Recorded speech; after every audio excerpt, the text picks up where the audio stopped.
네, 여러분 안녕하세요. 김태형입니다. 자, 여러분하고 같이 우리가 회로이론 첫걸음이라는 이런 제목을 가지고 만나게 됐습니다.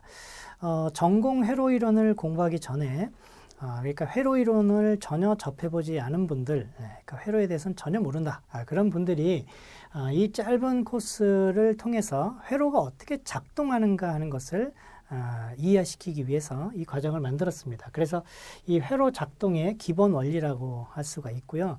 이 코스를 밟고 나면 간단한 회로에 대해서 해석할 수 있게 되고요. 그래서 직류회로, 교류회로 이런 것들에 대해서 해석할 수가 있게 되고, 무엇보다 그 회로를 우리가 논할 때 그 사용되는 기본 용어들, 예를 들어서 뭐 전위라든가 전압이라든가 전류, 전력이라든가 하는 명확한 개념을 얻을 수가 있습니다.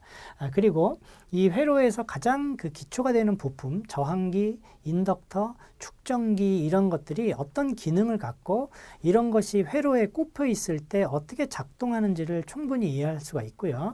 그 다음에 그런 세 개의 부품들이 꼽혀 있는 회로를 직류, 교류 회로로 나누어서 여러분들이 이해할 수 있는 능력이 생기게 됩니다. 그래서 두꺼운 전공책을 보기 전에 이 짧은 코스를 하고 나면 여러분이 회로에 대한 전반적인 일종의 통찰력이 생기게 되는 과정이다라고 생각할 수 있습니다. 자, 강의가 어떻게 구성되어 있는지 살펴보고 이제 본격적으로 본론으로 들어가 보도록 하겠습니다. 자, 강의는 지금 이렇게 6개 파트로 나눠져 있는데요.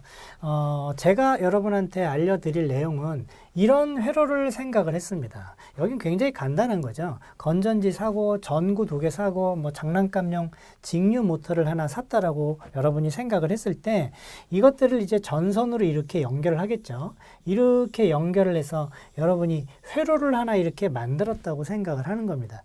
그랬을 때 여기 불이 들어오고 여기 같은 경우에는 이렇게 모터가 회전하는 경우를 볼 수가 있는데, 이런 경우에 여기에서 전류가 흐르고 여기에 에너지를 주기 때문에 불이 들어오고 여기 모터가 회전하는 건데, 그럼 이런 회로를 구성했을 때 전류가 얼만큼 흐를 것이며 여기 이 불을 켜기 위해서 전압이 얼만큼 걸릴 것이며 하는 그런 것들을 알아야 되잖아요. 그러니까 이런 기본적인 내용들을 이 코스를 통해서 완벽하게 이해하실 수가 있습니다. 자, 그래서 이렇게 6개 파트로 구성을 했는데요.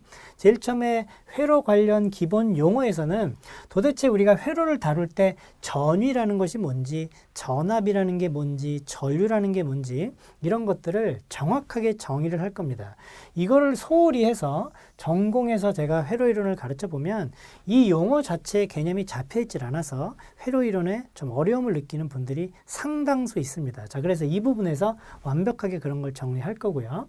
그 다음에 회로를 따지기 위해서 그런 명칭들을 알아보고, 즉 노드가 뭔지, 루프가 뭔지, 그리고 그런 각 부품의 기호를 익혀서 우리가 어떤 회로라는 실체가 있을 때 그거를 회로로, 그러니까 그 해석하기 위한 기호를 사용한 회로죠. 그런 회로도로 바꾸는 연습을 좀 해볼 겁니다.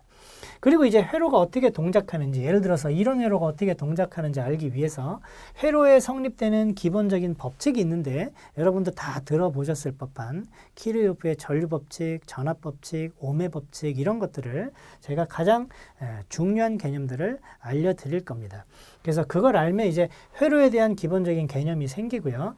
이제 부품들을 하나씩 가져올 겁니다. 저항기, 축전기, 인덕터 이런 부품들을 가지고 와서 이 부품이 정기적으로 어떤 특성이 있는지, 회로에 꼽혀 있을 때 어떻게 작동하는지 하는 것을 볼 거고, 이것들로 회로를 구성해서 직류회로, 교류회로로 나누어서 이런 회로를 꼽았을 때, 이런 회로로 내가 회로를 구성했을 때 어떻게 동작하는지를 해석할 수 있는 능력이 생기시게 될 겁니다. 됐죠, 여러분? 이렇게 회로 그 첫걸음을 제가 꾸며봤습니다. 자, 이제 이 회로 관련 기본 용어부터 천천히 공부를 해보도록 하겠습니다.